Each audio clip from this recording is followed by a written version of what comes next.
The things that I will share today, some of them come from my own experience as a priest.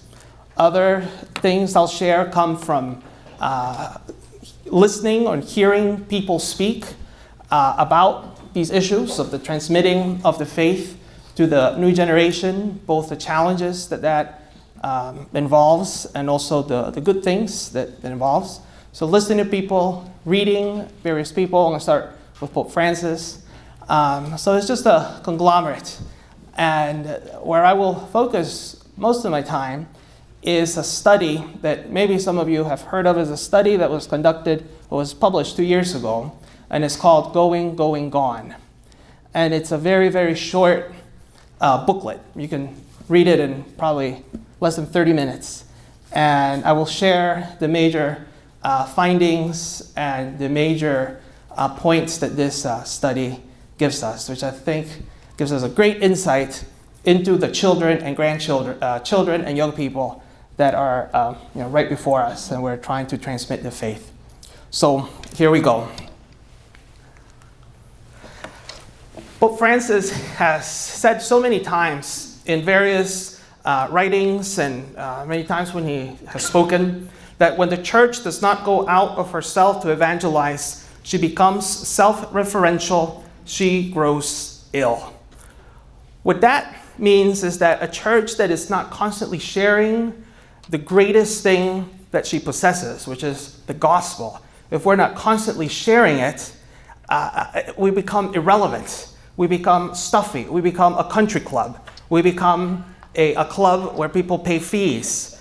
And we don't continue being a church. To be a church means to be constantly going out, constantly looking outside of our doors, of our windows, going out. So to be strong, to grow strong as a church, we have to constantly give away what we possess. We constantly give away the gospel. It's quite a paradox that to grow stronger, we give away what we have. And if we don't give it away, we become weak.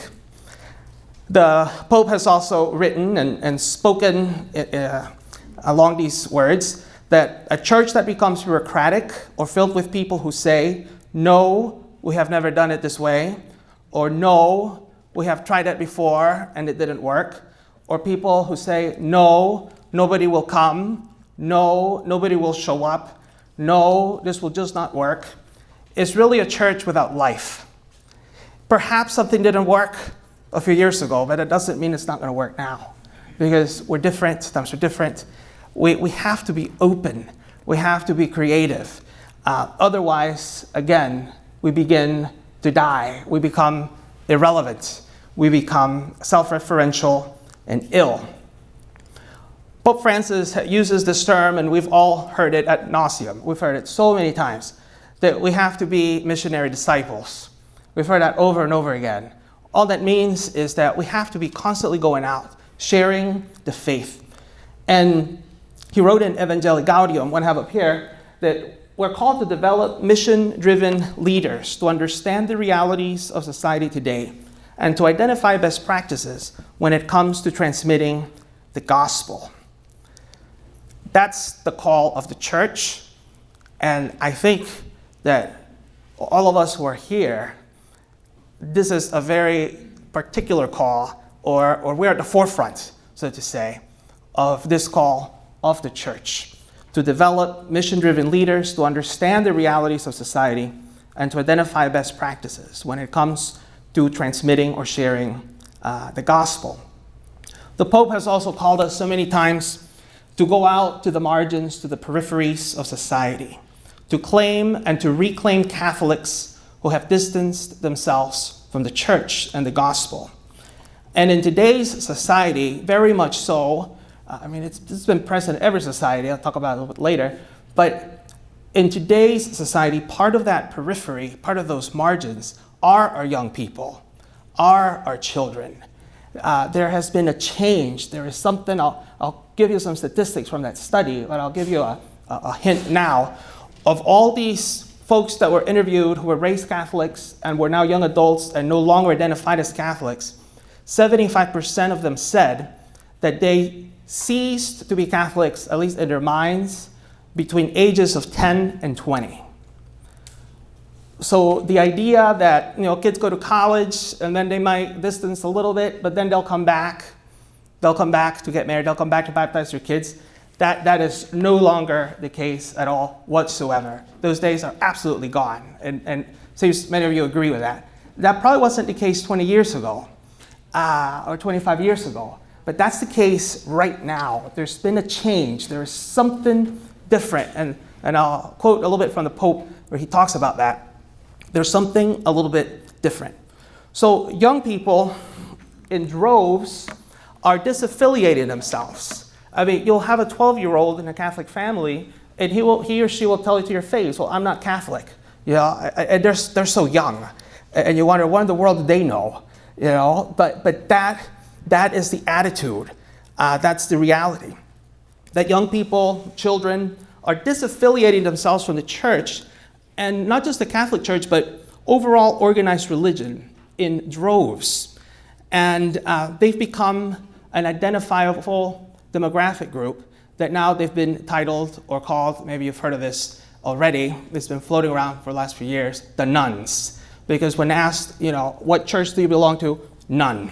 That's where it comes from, none. So they're the nuns. So they may still believe in God. It doesn't mean they're atheists. It doesn't mean that they're agnostic. It doesn't mean that they hate God and hate religion, but they don't identify with any particular church or tradition. We may have some of these nuns showing up at Mass maybe every 2 months, and they choose what church to go to, like you choose what restaurant to go to dinner to. You go here, you go there.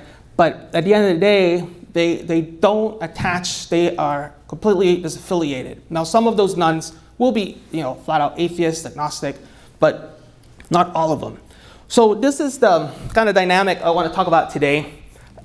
This reality of disaffiliation and what we can do as catechists, as religion teachers, directors of religious education.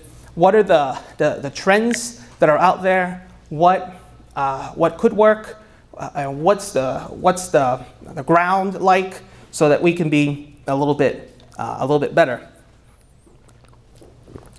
By that I mean that we're able to transmit the faith effectively to our young people. First of all, I want to talk about four cultural shifts, major shifts. And I didn't come up with these. I heard about 2 years ago, I was at a conference in Orlando, and Dr. Hoffman Ospino, who's a professor at Boston College, identified these. Hoffman Ospino is one of the people in the United States that has the pulse. And when you listen of what's happening, when you listen to him, you read his articles, his study about the church, it's a little scary. He leaves you rattled. But at the same time, he gives you hope, because by identifying the issues, Hoffman Ospino gives you a certain guidance or light. His primary focus has been immigrants, Hispanic ministry. That's his major focus. He published a report about 5 years ago on, it's called a report on parishes with Spanish-speaking ministry, something like that, a non-creative title. But you can find it online for free.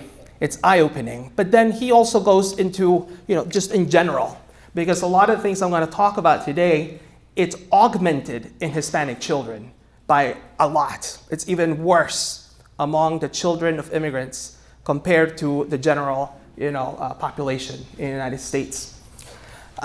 So these four cultural shifts: configuration of family life, eroding of communal life, divisions in culture, and secularization. The first one, about family life. We've all seen this. We all know about this. Maybe we've experienced it ourselves in your own family or with your own children, grandchildren. The family really has, in the experience of so many, is no longer that foundation, that bedrock that you can truly rely on. And for all kinds of different reasons, it doesn't have the stability in society as it used to have. John Paul II wrote this in 1981. The family in the modern world has been beset by many profound and rapid changes that have affected society and culture. Some families have become uncertain and bewildered over their role, or even doubtful and almost unaware of the ultimate meaning and truth of conjugal and family life. There's been an erosion of the understanding of family. I remember running into years ago I was found in my parents' documents at home the paperwork of my grandparents' civil marriage. In Latin America, you first get married civilly at the courthouse, and then a few days later, you're married in the church, usually. And it blew me away because the civil document that my grandparents signed could have been a church document. It stipulated the responsibilities of the husband and wife. And it was mind-blowing. This would have been the early 40s in Peru. And that could, as I said, that could have been a church document.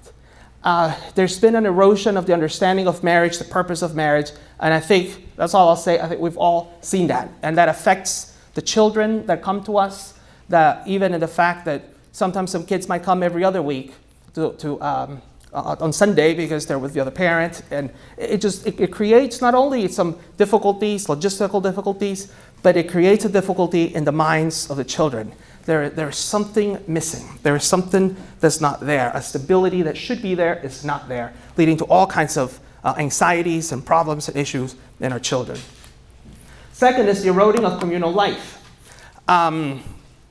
Communal life has been very much eroded. And the world in general, especially the West, Europe, and the United States, we've become more and more and more individualistic.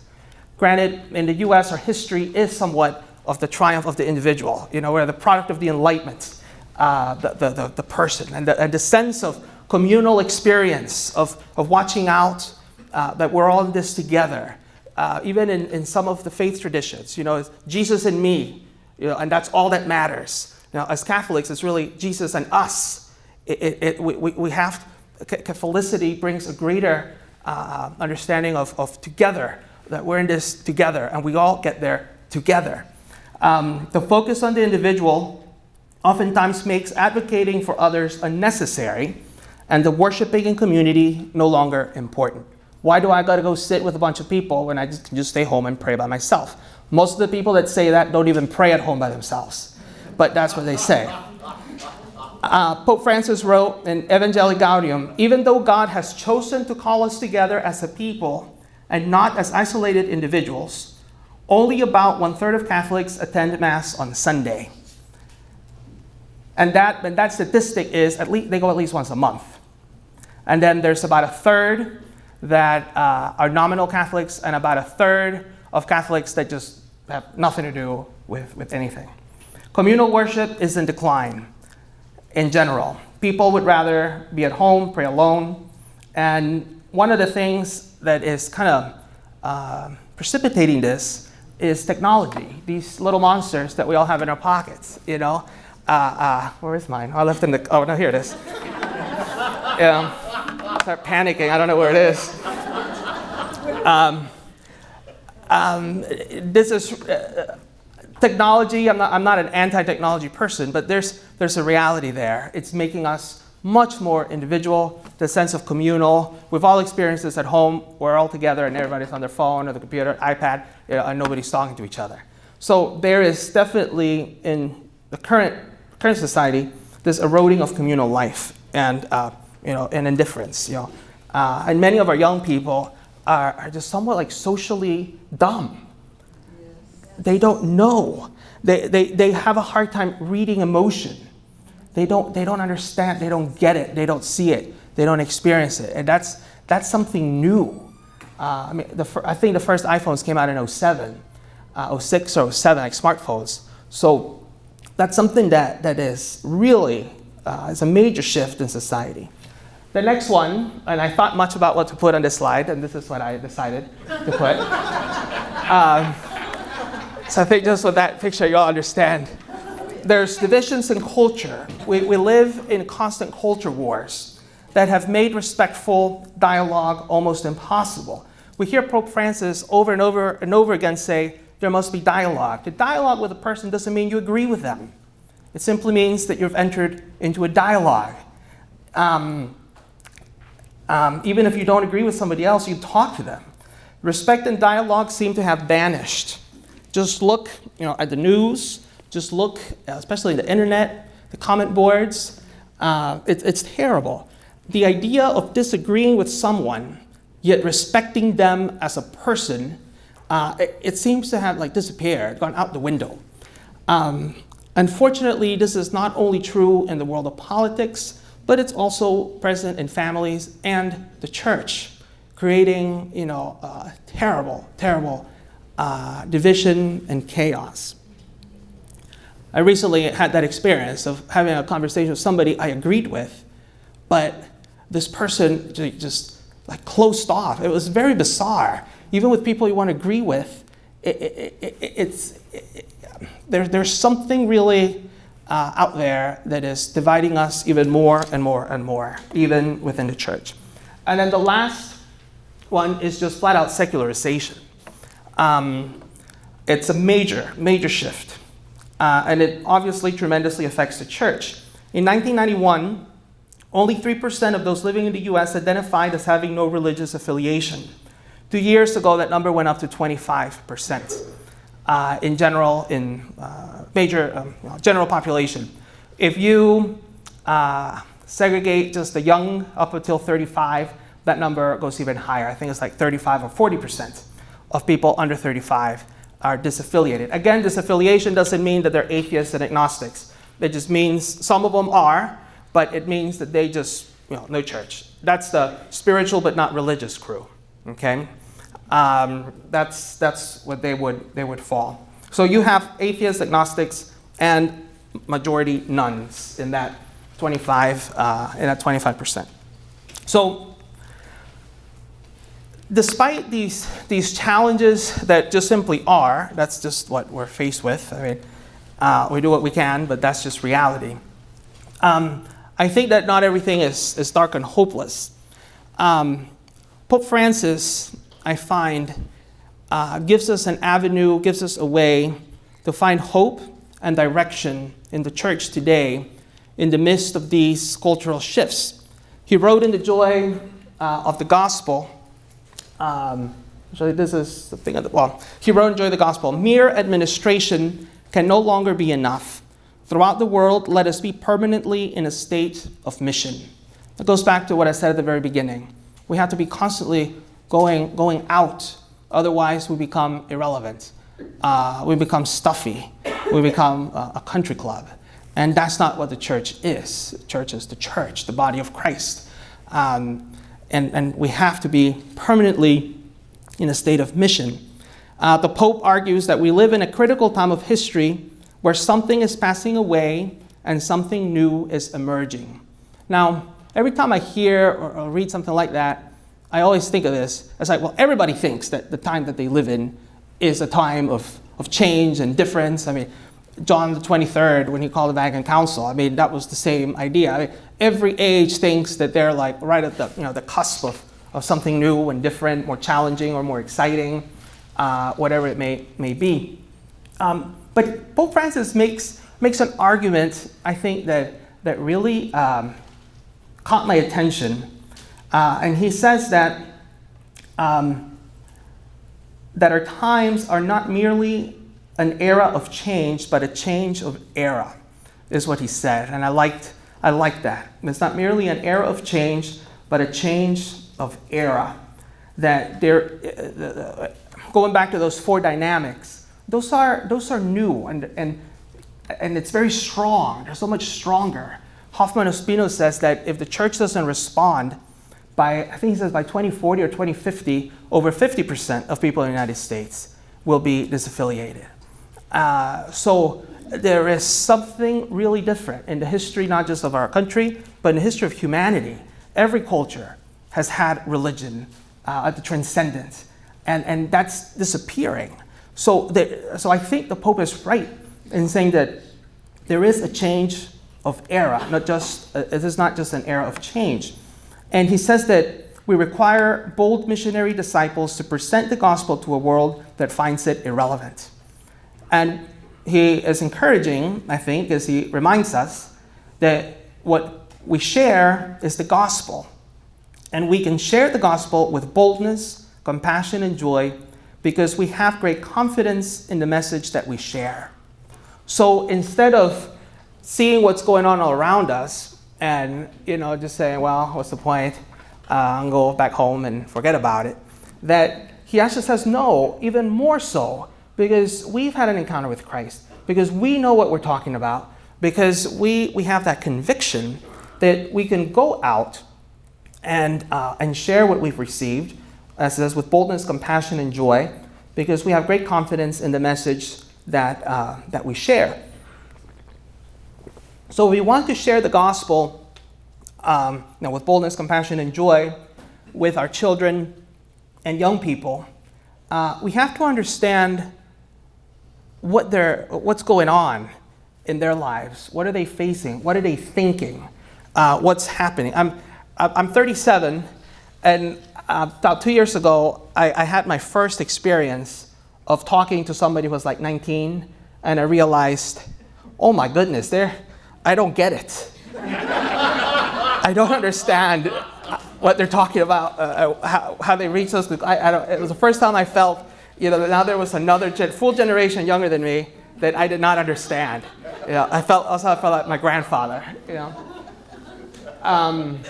So we have to ask ourselves, where are they coming from? Where are they coming from? What is important to them? How are they different from me and other generations? What must I know to be a more effective catechist? There's a quote of Socrates. I was actually looking for another quote, but I couldn't find it. Not quite as old as Socrates. Socrates lived about 400 years before Christ. And he said, children today are tyrants. They contradict their parents, gobble their food, and tyrannize their teachers.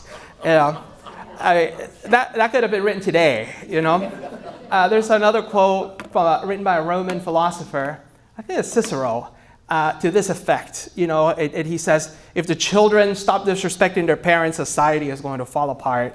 So a little bit of this, every generation has these challenges, these struggles. There's always going to be a bit of a gap.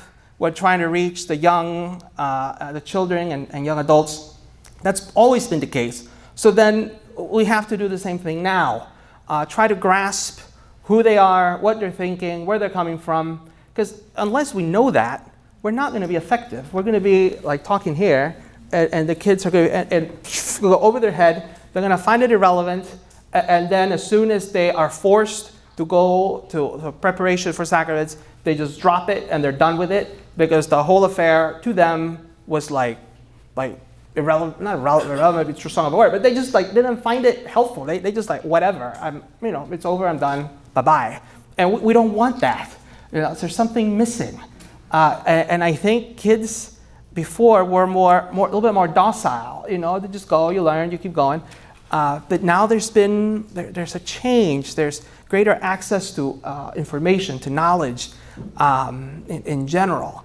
And this is happening not just with religion issues, but society in general. I was with Catholic Relief Services in Rwanda 3 years ago, and we visited some villages, and people had, in the village far, far, far, far away from civilization, they all had their iPhones, and the gentleman who was showing us around said to us that they had installed a cell phone service in that area about 2 years before, and it had wreaked havoc in all the villages because they used to not know what the capital looked like, what other possibilities were. But now they Google it, they look at the pictures, I want to go there. So they've all left the villages, causing all kinds of chaos because now you don't have people to help farm. So this technology change, information, it's not just affecting the church, it's affecting society. It's change. That's why I think Francis is so right, that it's a change of era. There is something significantly different happening right before our eyes today. And if we don't pay attention, and act in a way that we're aware of the changes, we risk that what's already happening will simply continue. This kind of hemorrhaging out of the faith not just the Catholic faith, but faith in general. So, this is the study I mentioned at the very beginning, Going, Gone, the dynamics of disaffiliation in young Catholics. In young Catholics.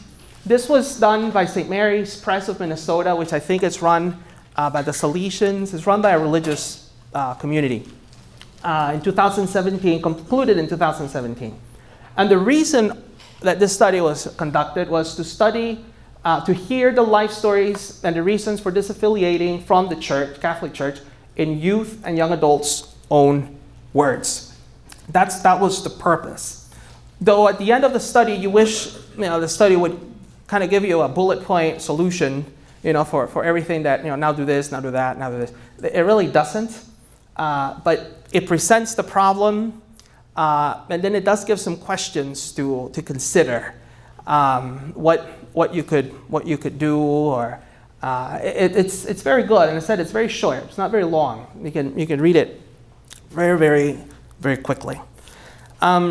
After interviewing, I think they interviewed 1,500 young adults that were 25 and over who were raised Catholic, but now when asked, what is your church, they would, they just say none. Some of them may belong to a non-Catholic church. A few of them just don't believe in God at all. But most of the ones that were interviewed were simply nuns. What the study did is they tried to take all of the answers that they received from these 1,500 people, and they tried to categorize them. And they created 3 main categories. And then afterwards, they created 6 kind of common threads. I won't go into the 6 common threads, but I will talk about the 3 major divisions that they identified. The injured, the drifted, and the dissenters.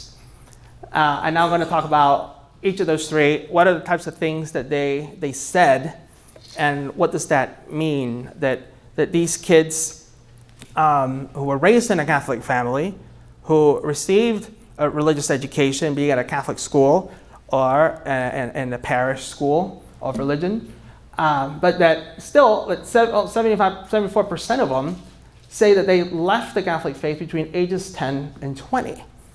That's huge. That should really scare us. It's alarming. What is happening that this would be the case? So I'm going to read these 2 quotes from 2 people that they classified as the injured. I was in the 5th grade when my uncle died. He was in his 40s. How can something like that happen to someone so young? Why bad things happen to good people type thing. Another one said, Catholicism was forced on me as a young child. It was not something I ever wanted to do. In general, the injured are kids that feel that despite all their prayers, despite of all that they did, people died, still their parents got divorced, they were very Catholic, parents divorced, and that experience, they just can't, they feel abandoned by God. And they prayed and prayed for grandma, and grandma died, that she still died. So therefore God doesn't love me, and God didn't heal my grandma. The problem of the presence of evil in the world is a huge, huge deal for our young people. It's one of the major things. That, and I know what I'll talk about later, is the whole issue of science and religion. I mean, I've talked to 12-year-olds that struggle with the issue of the relationship between science and religion. 11-year-olds that are already thinking about those things. I remember a case of a child who was probably 3rd or 4th grade who had prayed and prayed and prayed and prayed and prayed for a little sister. And then the mother got pregnant, and then the news came that the baby had a major defect, and the baby was probably not going to make it. And I talked to that young child, and that kid was so distraught. I shouldn't have prayed for that. I shouldn't have prayed for my mom to get pregnant. I shouldn't have prayed for a younger sister. Maybe I should have prayed for a little brother. and this wouldn't have happened. You see, and I think sometimes, even in the way we talk to children, we continue this mentality. Someone say, grandma's sick, or oh, everything's going to be okay. But when things are not going to be okay, the worst thing you can tell a kid, or even an adult, everything's going to be okay when you don't really know. Sometimes we say some things like just because it's a nice thing to say, or we don't know what to say, but it actually does like horrible things, especially in a child's mind. So I think for a lot of these, the injured, they carry a lot of hurt because they perceive that they've been hurt by God, or they've been hurt by people that they saw were like supposed to be really, really good Catholics. They're hurt and injured because that uncle that was at church like almost every day of the week for something or the other was like doing terrible things. Like that type of thing, and they see the duplicity and that hurts. That we would be upset about stuff like that too, but it just seems that young people today are more aware of this. They have a greater they're more attuned to it, and it really affects the way they perceive God, their understanding of God. That's the church in Moultrie. Every year when we go to Moultrie with the bishop, there's like as many people inside the church as there are like outside the church. I put a tent with a sound system, and it's a lot of people.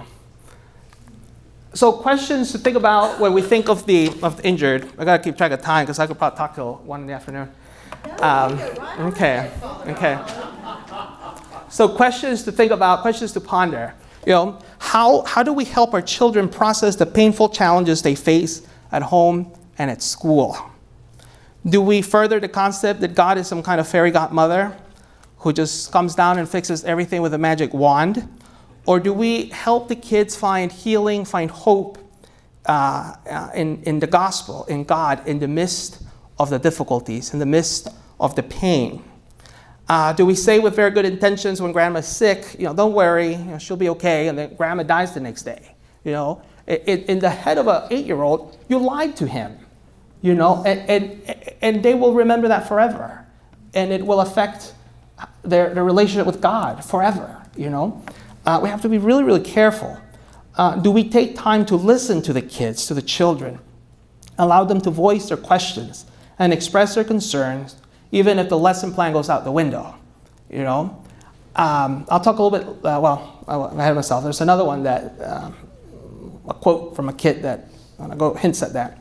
So we have to be aware and sensitive to the things that these kids carry. And again, because of the fragmentation of the family, some of our kids are going through some major personal issues. Like 11-year-olds committing suicide. It's just mind-boggling that these things are going on. There's all kinds of struggles and difficulties that our kids face. So we have to be aware of how we relate to them and what we say, and especially when dealing with questions of evil, of sickness, of illness, how that plays out in their minds. Any questions? I should have asked questions, comments. Okay.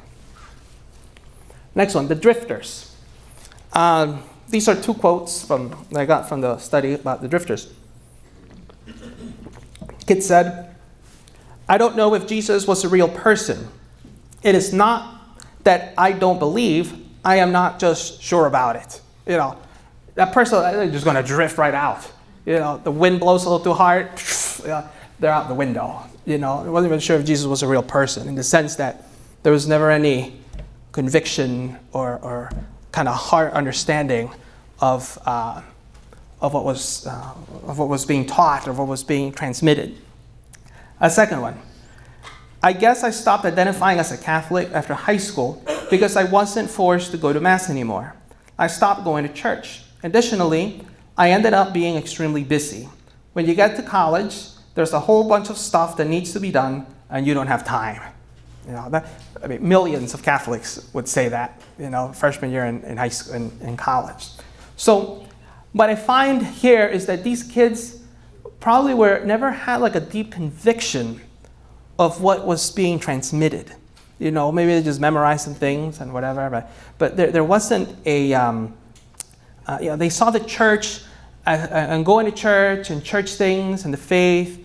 They may have gone to Catholic school and gotten all A's in religion class, but they never saw the church as something pertinent in their daily lives. It was something divorced from reality, something, whatever, but it has no, it's not pertinent to what I do every day. It doesn't help me. It's just something you do, and that's it. Many of these kids attended Mass with their parents, but what the study also points out is that many of these kids, the parents may have been going to Sunday Mass, Sunday after Sunday, but the parents probably were completely unable to transmit the faith themselves, because they just probably kept going to Mass every Sunday because the grandparents were, maybe like Polish immigrants, and, grandma was just like, and so the parents still went to Mass even though there wasn't much conviction. The next generation is gone. I've had funerals where great-grandma dies, and you look at the front pew, like, at the children, the grandchildren, and the great-grandchildren, and just in the way they're dressed for the funeral Mass, you can see this drifting like right before you, right in front of you. The grandma that came to daily Mass, I was always at church, that just died, all the way to the grandkids that are dressed, like they're going to a rave on a Friday night in New York City, and they're just like absolutely clueless. You see it right in front of you. So many people drift. Many kids just drift. So to help this, it's how do we help the children attain a true relationship with Christ? How, by the time a kid, hopefully is confirmed, or if they're at Catholic high school, then they graduate, we have to help facilitate a relationship with Christ, something that will last, something that is enduring, something that's deep, that's deeper. A kid like that may still wander around, but if at some point in a person's life there's not that conviction, they're not going to come back. They're not going to come back. But we have to see about growing and facilitating that conviction, that the children, young people, truly have a relationship with Christ. Also, how do we incorporate parents and other family members in the religious education of our children? If the parents are already kind of drifting, you might work with a kid, but then the kid's going to drift anyways. So it's important to incorporate the parents. I think many parishes are doing that. You see that a little bit more and more. Parents being incorporated in the process. It's essential. It's crucial. Some parents may be like absolutely great and they know their faith, so well. But many are just kind of don't, So we have to work with both. Then after teaching the children and helping them learn and memorize the material, how do we facilitate an encounter with the living Christ? When I was here at Sacred Heart, every year there would be a gathering, sure it still happens, at the beginning of the year, with all the parents on Sunday morning of all the kids in CCD. And Father Fred would always tell the same story. He would say, imagine you take your kid to baseball practice every week, maybe twice a week, faithfully, always at practice. And the kid is there and everything's great. But then when it's the time for the games, but you don't take your kid to the game. It's like, oh, we're not going to drive over there. No, just go to practice. It's absurd. What in the world are you doing? Putting all this effort in taking your kid to practice and then never letting your kid play ball. Well, that's what so many parents do. They'll bring their kids to preparation for First Communion, for confirmation. They never go to Mass. Eventually, you see them at First Communion Mass. And maybe they get their fourth or fifth communion, that the parents ever gotten. So we have to incorporate the parents if we want to be effective in transmitting the faith in the lives of the children. And then the last group are the dissenters. And this one is just flat out, I learned it and I just flat out disagree. Like, I just don't believe it. And there's a lot. Actually, even in the study, this is like the short study, the dissenters is what takes up like most of the pages. This is a classic. I believe in birth control. I had sex when I was like 17. I am a complete supporter of gay marriage and being able to choose who you want to be with. I am fine with priests being able to get married. The whole being married to Jesus or God thing is kind of ridiculous. Straight out of, I think it was a young girl's mouth. I don't remember when I started having doubts, but it was probably about the 5th grade, 10-year-old. By 9th grade, I was identifying myself as an agnostic. And then probably by age 16 or 17, I started identifying as atheist. There were passages that would come up in CCD. This one was really long. I edited it. There were passages that would come up in CCD. I was always questioning, and I would always bring things up. It didn't quite make much sense to me, and I never felt like I was receiving satisfactory answers from the CCD teachers.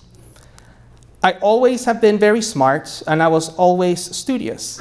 But as I started to enjoy math and science more, I just realized the discrepancy between science and religion that pushed me away from the church a bit more because of the belief in science that really didn't stack up with religion as far as agreeing with each other. And the list goes on and on and on of the dissenters. Now, in some ways, these are probably much easier to identify, But these kids, these young people, they listened to what was being taught, but they flat out rejected it. Some of them right when they were being taught at 10, 11, 12 years old. Others maybe a little bit later. But they just flat out, it's a concrete rejection of the contents of the faith. Now, questions here. How do we explain what we believe? How do we transmit it? And what I mean by that is like our attitude, our demeanor, the way we go about it. I have been in some. I can think of one time sitting at a Sunday morning class, and the teacher was like almost like yelling at the kids, And I was like, it wasn't my parish, and I just don't get it, forget it. I mean, forget it. You've lost all the all credit, in front of those kids, or a class you go at that time, again, not my parish, where I remember thinking, maybe it would have been better for these kids just to not come, because the teacher was just so unprepared. Unprepared, not just the learning, but handling a classroom, that I just see it. These kids, I think it's an absolute joke, whatever they are supposed to learn, they're just gonna go out the window. So that's not how do we teach it? How do we explain it? Is it done with conviction? Is it done does our own life reflect what we're teaching? I'm gonna talk a little bit about that at the end. Do we sometimes underestimate the children when they ask questions? When an 11-year-old asks you about why is there evil in the world, do we just kind of like, whatever, he's 11, whatever, Or I remember I was a kid and we were driving by a brick factory that was on the way into the city when I was a kid in Peru. And the brick factory had 2 buildings. One building was like reddish, and the other building was kind of whitish. And one of my younger cousins asked my aunt when they were driving by, why is one of the buildings red and one of the buildings white? And my aunt responded, well, in the red one, they make red bricks, and on the white one, they make white bricks. And my cousin was like, okay, perfectly satisfied. It resolved the problem right then and then, But do we underestimate the kids when they ask difficult questions? Do we feel prepared to answer them? Maybe we say an answer like, this was the red bricks and the white bricks, because we don't really know like what in the world to say. So that's another thing of like preparing and feeling equipped. It's okay to say, well, let me find out, I'll tell you next week. That's always the way to go about it, Because, none of us wants to appear like unprepared, like in front of our kids, But you can, kind of punt it to tomorrow or next week. Do we place ourselves in their own shoes and try to understand where they're coming from? Do we prepare ourselves adequately to answer their questions and doubts correctly? And then with this last kid, went about science and religion, that is so common today with teenagers, so common. And I did my thesis in seminary, my master's thesis, on the relationship of faith and reason. And I read several of the books by Richard Dawkins. So you're probably familiar with Richard Dawkins. He's an Englishman, like a rabid atheist, to the point that you have to have some kind of faith to believe in what he is saying. And Richard Dawkins is really like the head of a whole movement, the new atheistic movement, that makes children, or young people, or young adults usually, it affects more the children and young people. Well, they're faced with a choice. It's one or the other. You can't be a good scientist if you're a person of faith, and if you're a person of faith, you're absolutely stupid. Those are the two choices Richard Dawkins gives you, and all the people of Richard Dawkins' mind. One of his most popular books is called The God Delusion, which, if you want to understand the mind of some of these teenagers, like, read The God Delusion. It's there. It's there. The mentality that's come from these writers today, it's everywhere. It's everywhere in our young people, in college campuses. It's a different kind of atheism. It's not just I don't believe in God. It's I don't believe in God, and neither should you, because religion is this and that. It's fierce. So all that to say that there shouldn't be a discrepancy between science and religion, between faith and science. There isn't. But most of our kids are taught to believe that is the case. Unfortunately, some Christians also place that choice on their kids. Some of the evangelicals, some of the more, it's from the other side. Science is bad, is terrible. You just have to have faith that this is it. And that's not the way that the Catholic Church teaches. That's not what the church teaches. I will go on a tangent here, but I'll leave it to that. So our young people today need more than a teacher or catechist. They need a mentor in the faith. Like, that's what's really needed. Somebody that they can look up to. They need an example to follow that validates what they're learning. That makes it credible. Young people today are very quick to identify duplicity and call out inconsistency, hypocrisy. So more than ever before, we really have to be sincere and transparent. Otherwise, the kids are not going to have any respect whatsoever of us. In the past, an answer like, the blue one, the red one makes red bricks and the white one makes white bricks would have been just fine. Me as a kid, that would have been just fine. But kids today, you can't get away with that. You really can't. They dig and then they go on Google and you just can't. You really have to be prepared and be sincere, transparent, develop a relationship with the kids. Kids today will choose where to go when they're faced with several options based on relationship, based on who invited them, based on who will be there. Not necessarily what will be best for me. Maybe all kids are kind of that way all the time, throughout all generations. But today, it's a little bit more augmented. So there has to be a relationship. We need to develop a relationship with them founded in understanding, love, and trust. We must have and show a sincere interest in the things that are important to them, especially the topics and issues that they struggle with that are not found in our catechetical books, which unfortunately, oftentimes will include, issues of depression, anxiety, peer pressure, self-image issues, eating disorders, cutting, and even suicide. If we don't address those things with our kids, they're not going to care about anything else that we tell them. They're not going to care because so many of these kids are faced with these awful, awful struggles. And sometimes the kid you least expect, is cutting herself or himself, or having just a terrible, terrible time with all kinds of issues. So if we don't address some of these things, they just won't listen to us. Many of our young people live under a lot of fear and stress from things from the home. And as a priest working with the immigrant community, here in Augusta and now at the diocesan level, I have encountered so many kids that have awful burdens placed upon them because of the whole immigration questions.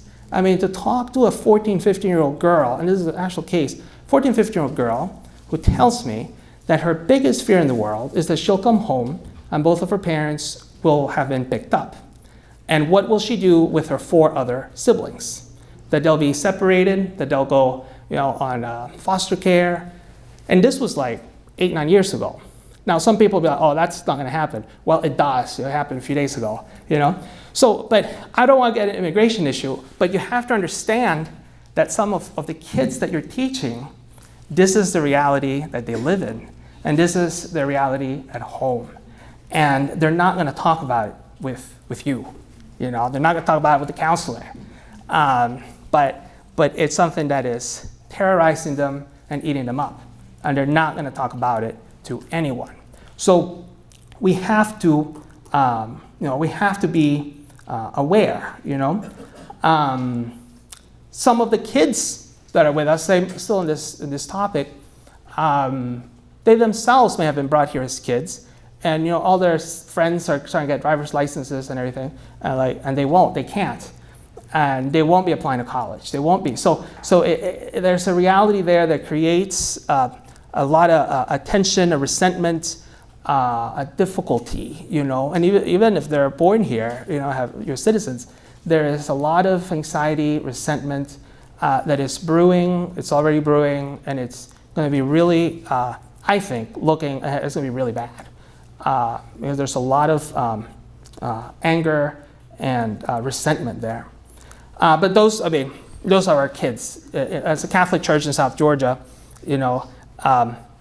that's what we see. I'll give you a statistic that many people have don't believe me that it's true. But in the United States, Catholics between ages 0 and 10, it's 70 or 80% of them are Hispanic. Catholics ages 0 to 10. And then if you go 10 to 20, it's about 50%. And by that I mean it's they might be already born here or second generation, and they're not necessarily many of the first and second generation. Many of them, because of the dynamics we've been talking about, are more likely to leave the church than a non-Hispanic family. If you are a first generation, if you're a second generation Hispanic born in the U.S. and your grandparents were Catholic, it's more likely that you will not be Catholic than Catholic. So the sense that immigration and Hispanics will make the church continue to be strong and flourish and grow, that's a big lie. Unless we do something. Okay? Well, I want to get my soapbox. So as catechists, we have to become bridges. We have to become bridges between the children and their parents, and bridges between them and Jesus Christ. We have to facilitate that. We have to help the whole family grow closer to God. Don't allow, any type of, fear on your part, to keep you away or become an obstacle. Seek to understand the parents. Seek to work with them. See them as co-workers or co-partners in the faith formation of your kids. Now, it's not easy to really develop more of a mentor relationship or to develop that relationship because it requires time, it requires effort. There's a lot of kids. It's not easy. It's not easy. It also requires being prepared and encouraging those that are your volunteers or your teachers to be prepared as to how they will teach. It requires being ready to walk with the kids and the young adults, listening to them, guiding them, correcting them, and encouraging them in the faith. I think in parishes that have Life Teen, one of the components of the Life Teen program for high schoolers is that there's a core team of adults, and these adults are really encouraged to develop relationships, with the kids, to go to their football games, to their ballet recital, to go to the band concert, to become a part, to show that interest, and not just pretend, but to really be interested in the life of the kids. Otherwise, it's just we're just banging on pots and pans. There has to be a relationship, a care, a love. So as teachers of the faith, each of you and those that you're responsible for, because many of you have volunteers that are catechists. Many of you, you've got your religion teachers at school. It's so important to transmit that the teachers really seek to develop a relationship.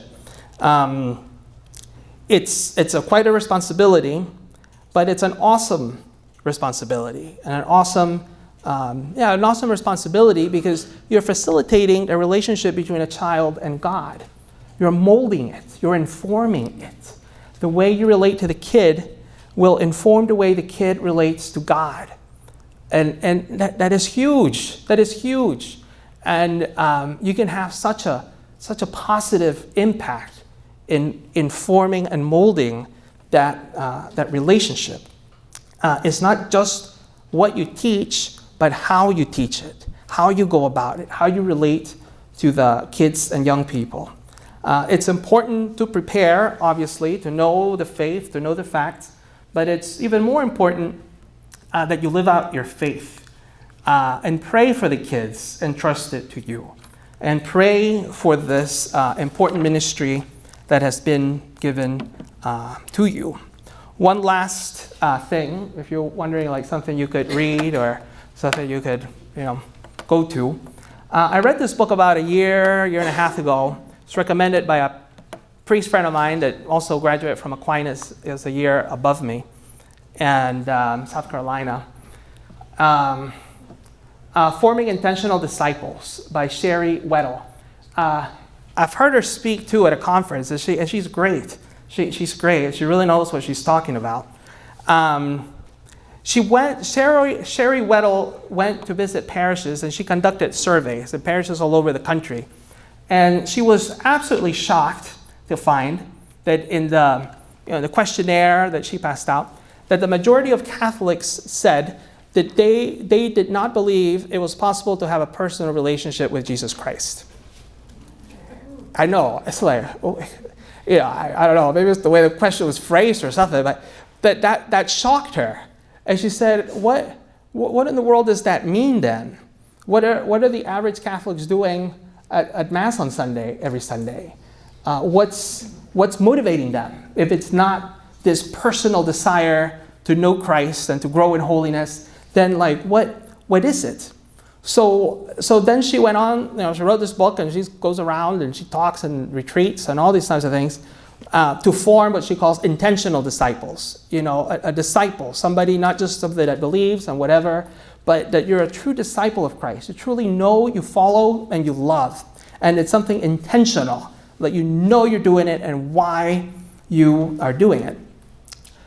In order for our young people, children and young people, to not go the way of these people of going, gone, we have to form them as intentional disciples. There has to be a conviction that they believe in Christ, they believe in God, they're Catholics by conviction, that they understand within their ability as children of who they are and what they are and who God is.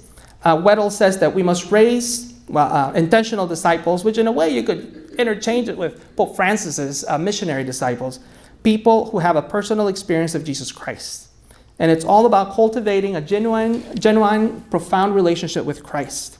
If a teenager doesn't have this, it's very likely they'll stop going to church. Other our religious education programs, youth groups, Catholic school religion classes, RCIA, marriage prep, baptism prep.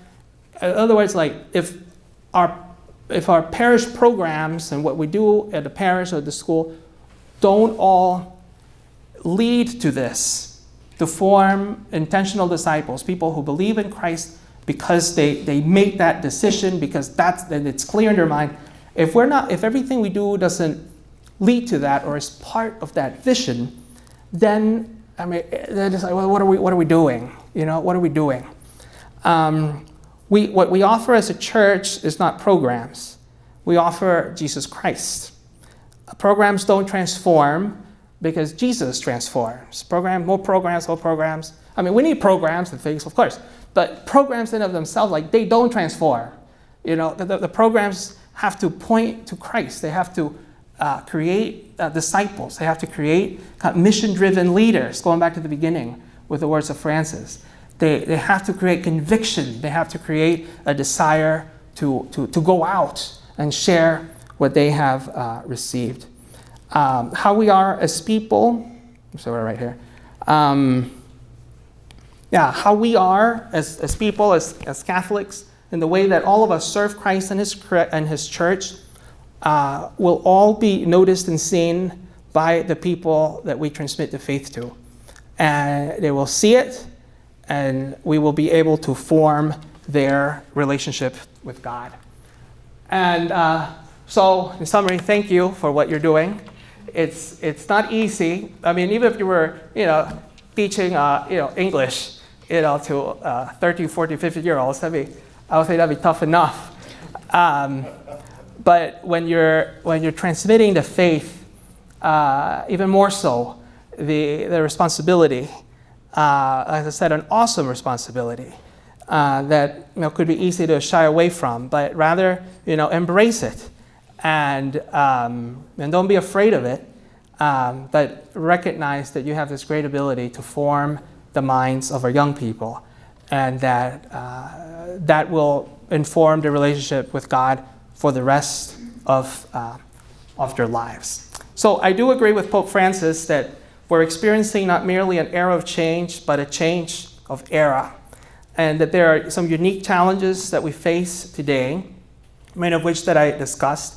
But then there's also a lot of opportunities and reason to engage, and reason to engage today's culture without fear, but boldly.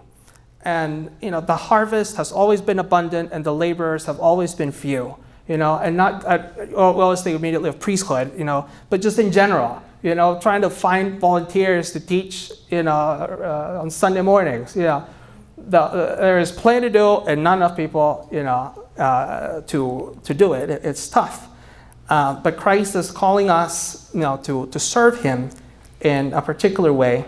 So we have the responsibility to prepare ourselves, with our mind, but then also to prepare ourselves by a transformation of our own heart, so that we can become true disciples, and then that the young people and the children that have been entrusted to us, that they too may become true disciples. Thank you.